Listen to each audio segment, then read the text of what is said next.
he basically like went back to the flat, and I said to him, I want you gone. I finally had plucked up the courage from all of the abuse, from all of the times he'd, you know, thrown chairs at me, punched me, like held me up against the wall by my throat, and, you know, the verbal abuse. And I'd finally had enough, and I said I wanted him gone.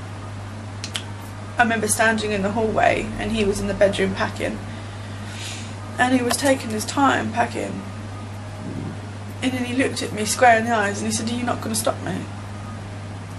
And I said, no, I'm not stopping you, I want you gone, I've asked you to go. He then started going mad, saying I was seeing someone else, I was cheating on him, I was, you know, this, that and the other. I can't possibly have fallen out of love with him. Then he started pleading with me, and I stood my ground, and I knew that I'd have to take whatever was coming to me to put an end to it. I was prepared to have the fight, I was prepared, and I thought, this is the last fight, and this is the one that I'm going to win this time. And he went into the bed, he went into the front room, and he was screaming and shouting, saying, you're cheating on me, you're seeing someone else. He picked up the plasma TV. It was a 39-inch plasma, and he picked it up and he threw it. Well, it's 37, whatever it is. And he threw it at me. I managed to duck, and he missed, and it hit the wall, and it damaged all of the wall, smashed the plasma to pieces. And because he missed me that time, he picked up the TV stand, threw that at me. I managed to miss it again, and I was screaming at him, telling him to stop what, you know, stop what he's doing. And then he picked up the stereo, he threw that, he hit the wall, put holes all over the wall. And then I thought to myself, this is getting dangerous, and I'm not going to stand here and get killed. And then he picked up the table, the coffee table, and just as that was coming for me, I thought, this is my cue to go. And I ran out of the house so fast, screaming, hoping that someone would come out, someone would be there, listening to everything. And it was small, close, and everybody, it was a Saturday afternoon, I think. No, it wasn't a Saturday, it was a Friday afternoon. But there was a lot of, you know, a lot of people, a lot of flats, and how nobody come out, it was beyond me. I ran downstairs just hoping that I'd get out before he got down the stairs after me. I managed to get out to the communal area, and I just collapsed from there. I had my daughter in the car and my little sister. She was only 9 at the time. I remember screaming at Selena, lock the doors, don't you dare come out, lock the doors. My neighbour had come out, Linda, she'd come out, what's going on? Then out come Ashley, screaming and shouting. He stood in the middle of the communal garden screaming out, she's just told me she's seeing someone else, trying to justify what he was doing.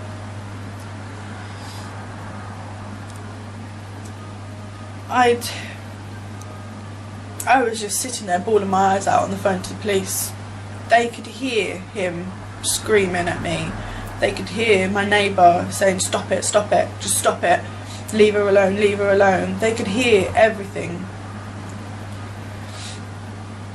he had these plastic sunglasses in his hand, and I remember he shouted, he screamed at me, "You fucking bitch, how dare you leave me," threw them, and he threw them on my arm. Now these are plastic glasses, but he threw them so hard they shattered on my arm and left marks all down me. And then he ran because he heard the police sirens coming. And when the police got there, they took Linda's statement, they took my statement, they come up to the flat, they see the damage, they see my arm, took photos of my arm, took photos of the flat. And they went out looking for him. I went off to my dad's in Stoke because I needed to get out. I didn't feel safe while he was out there, because this was finally it. I'd finally told him to go. He was found a couple of days later at his mum's, and he was arrested and held. Then I had a phone call from the police telling me that because my neighbour only saw him throw the glasses and didn't see the glasses hit my arm, that they weren't going to do him for assault. They weren't going to do him for that, but they were going to do him for criminal damage. That just made me feel like it's like shit, just to think, what is it going to take for them to stop him? How many times does it have to go on for him to be stopped? So I came back home, got back in contact with him. I stood my ground and I said, "We're not getting back together. You know, that is it. You're not moving back in, that is it." He'd managed to find himself a job, promised me he was going to help with Mia, promised me he was going to support me, and he knows he'd done wrong, all of that crap. He was going to change. He realised he hurt me, and then the police phoned me and asked me what I wanted to do about the criminal damage. Did I want him to go to court, or did I want him to have a conditional warning? I chose the conditional warning because he just started this job and I needed the support. And the condition was that he had to pay back the damage he'd done to the flat. So he had to pay back £900 within the month. So I agreed to that, and if he didn't, if he broke it, he went to court. It come to the end of the month when he got his pay, and he wouldn't give it to me. And you know, my child was watching CBeebies on BBC iPlayer on a laptop because there was no TV anymore. There was no coffee table, there was no stereo, there was no nothing.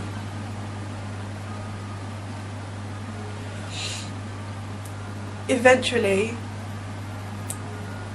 he handed over the money to me, and he looked me square in the eye and he said, "I don't have to give you this. Know that. This is my money. I'm giving it to you because I want to. Because I'm a nice person." And it was almost as if he was trying to get back in my head. And after that, things returned amicable again, and he was looking after Mia. I was going to work. He ended up losing his job a month later, which was always like him. He'd always do things like that. Could never keep a job because he was such an angry person. And the place he was staying in, he was staying with friends, and he wanted to move back in until he got his final pay and could get himself a place. I didn't want, you know, for a while I would say no, no, no, because I knew if I let him back it would start again, and I'd only just got control of my life, my situation. What he did to me, I'd only just got myself back. So it come to the end of the month when he had to be out, and he came to me in tears and he said, I've got nowhere to go. I can't go to my mum's, my friends don't want me, I'm going to be homeless. Couldn't get help from the council because he's non-priority, male. He was going to be out on the streets. Me, as a person, I won't allow that for anybody. I said to him it was till the end of the month until he got his final pay, and then he had to get out. But I wanted him actively looking for a job, actively doing something to better himself, to get himself out from under my feet.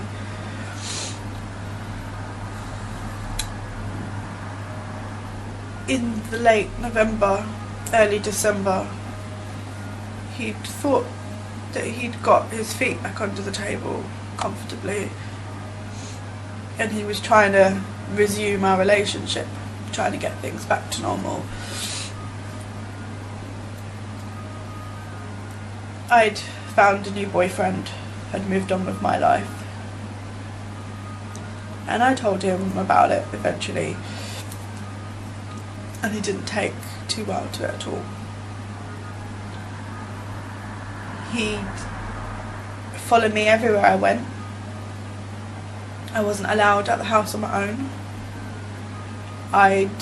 Even if I went to the garden centre, I had to wait for him to get ready to go with me. Girly nights in with my friends, he had to be there. When I went out for something to eat with one of my friends, you know, for like the day for the babies, he had to be there. If I went to Tesco's, he had to be there. If I was late home from work, because sometimes, you know, Heathrow would go down and we'd get swamped. If I was late home from work, he'd question me, where have you been, why are you late, you know. And he'd constantly phone me at work every half an hour, constant, to make sure I was still there, to make sure I hadn't left, to make sure I hadn't gone anywhere. And I remember saying to him, you are suffocating me. And he couldn't see it. All he could see was him losing his family. And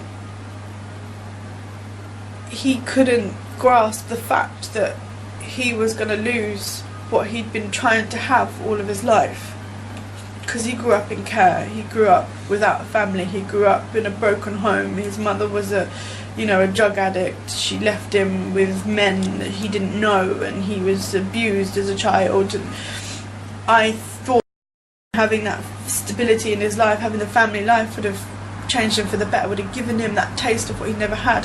My family took him on as his own, and you know, my mother treated him like a son, and he threw it all back in their faces. We gave him what he never had, and he abused it, he threw it. And then when I finally walked away, he realised what he had. And the one thing I said to him, which really got him, when he said to me, why don't you want me anymore? And I said to him, because I'm sick of coming second to a plant. I'm sick of coming second to your drugs.